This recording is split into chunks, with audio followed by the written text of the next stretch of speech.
15 million baked bricks.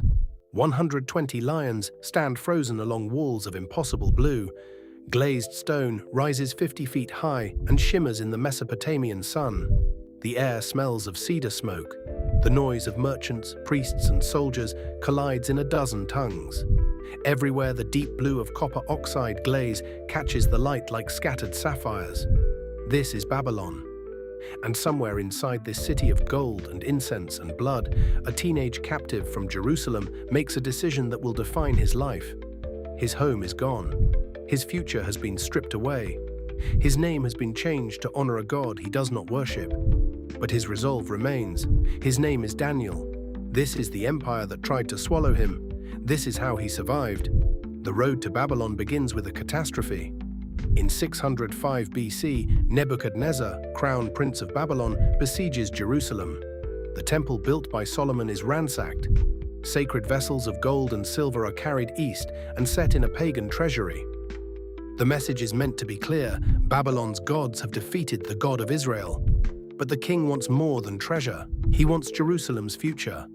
Young men from the royal family and nobility are taken. They are handsome, gifted, quick to understand. They are placed in a 3-year immersion in Babylonian language, literature, and religion. They are fed from the king's own table, and they are given new names that invoke Babylon's gods. It is psychological warfare. It is identity eraser dressed as honor. The goal is simple: remake them. Make their mouths speak Babylon's words. Make their ears hear Babylon's songs. Make their names say that Marduk has won. Daniel's first test comes not with a sword, but with a menu. Picture the king's table. Roasted lamb with cumin and coriander, honeyed pastries with pistachios, wine from royal vineyards, sometimes infused with blue lotus for a mild euphoria. For most people, this is a once-in-a-lifetime feast. For Daniel, it is daily. But he knows this food and drink have been offered to idols. To eat is to participate in worship that betrays a covenant. So he draws a line without making a scene. Please test your servants for 10 days. Vegetables and water. Then compare. The official is afraid, but he agrees. 10 days pass. Daniel and his friends look healthier than those dining on delicacies. The diet continues. 3 years later, they stand before Nebuchadnezzar. In every matter of wisdom and understanding, they are 10 times better than all the magicians and enchanters in the kingdom. A small decision at the table becomes the foundation for influence that will span empires. A larger test soon follows. Nebuchadnezzar sets up a golden statue on the plain of Dura, 90 feet tall and 9 feet wide. At the sound of music, every official must bow or be thrown into a blazing furnace. The furnace is likely a massive brick kiln, the same kind that fired the millions of glazed bricks that made Babylon shine. What built the city will now burn its dissenters. The music plays, a sea of bodies falls. 3 men remain standing: Shadrach, Mach, and Abednego. Jealous rivals accuse them. The king gives them one more chance, then asks the fatal question: what God will be able to rescue you from my hand? Their answer is calm and defiant: the God we serve is able to deliver us. But even if he does not, we will not serve your gods or worship the image. The furnace is heated 7 times hotter. The flames kill the soldiers who throw them in. Then the unthinkable. The king sees 4 figures walking in the fire, unbound and unharmed. The 4th looks like a son of the gods. The 3 emerge, not a hair singed, no smell of smoke. The only thing burned is the ropes that bound them. Many Christian interpreters see a Christophany here, the pre-incarnate Son of God present with his people. The king promotes the 3 and admits that no other god can save in this way. But his reckoning is not complete.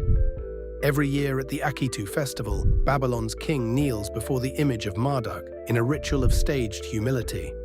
God's judgment will be no theater.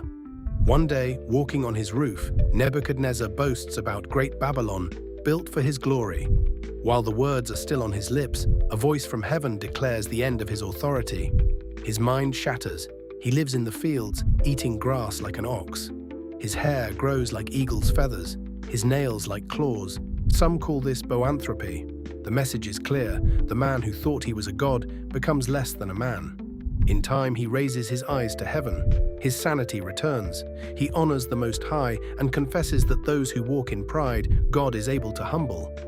His grandson does not learn the lesson. Belshazzar hosts a feast while the Persian army waits outside. He orders the sacred vessels from the temple in Jerusalem, fills them with wine, and toasts the gods of gold, silver, bronze, iron, wood, and stone. In that moment, a hand appears and writes on the plastered wall. The wise men cannot read it. Daniel, now elderly, is summoned. He refuses the gifts, but delivers the truth. You knew what happened to your grandfather, yet you did not humble yourself. The words are read. Mene, God has numbered your days and ended your reign. Tekel, you have been weighed and found wanting. Perez, your kingdom is divided and given to the Medes and Persians. That very night, engineers divert the Euphrates. Soldiers wade under the walls through the riverbed. Gates along the water are left open. Belshazzar dies. Babylon falls. Under the new empire, Darius plans to set Daniel over the kingdom. Envious officials search for corruption and find none. They devise a law that for 30 days, no one may pray to any god or person except the king. It cannot be revoked. Daniel learns of it and does what he has always done. He opens his windows toward Jerusalem, kneels and prays. He is arrested and lowered into a den of lions. Darius spends a sleepless night and arrives at dawn with a trembling voice. Has your God been able to rescue you? From the darkness comes a calm reply. My God sent his angel and shut the lions' mouths. Daniel is lifted out without a scratch. His accusers are thrown in and are torn apart before they reach the floor. 70 years, 4 kings, 2 empires, 1 God. Daniel enters Babylon as a teenage captive with a stolen name. He resists at the table. His friends walk through fire with a 4th figure at their side. He reads the handwriting of heaven on palace walls. He sleeps beside lions as if they were lambs. Every test designed to break him becomes a testimony. The blue walls are rubble now. The Ishtar Gate sits in a museum. The lions are silent. Marduk has no priests. Nebuchadnezzar's palace is dust. But Daniel's God is still on his throne. Every generation faces its own Babylon. The pressure to bend just a little. The promise that compromise will open doors. Daniel's answer echoes across centuries. You do not have to bow. You do not have to break. Resolve not to defile yourself, serve with excellence, and trust the God who outlasts empires to walk with you through whatever comes. What is the king's food in your life, and what line will you draw today?